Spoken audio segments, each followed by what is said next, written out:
Hringnun hi en tin mang thia mang mo ngày đana tâm pom đana tâm nghe sẽ lâu pham kim mitra om ngài ang mo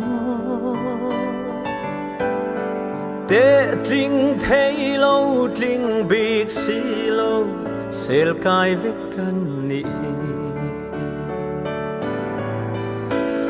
cả om dan pham kim top lâu te nen hian tu nghe mo mi lâu pom tlat thế yang le ngài đam ro le tôi loay đam chung ni dòng te rim na siam tu niang che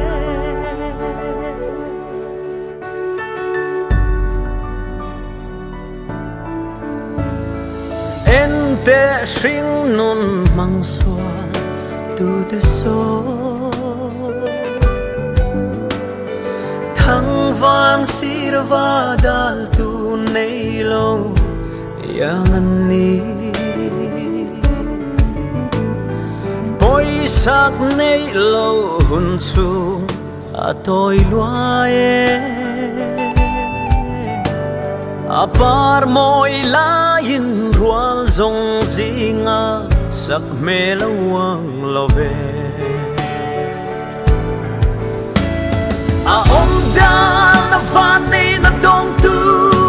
a vang chuan rualo din in tilungai lul suang che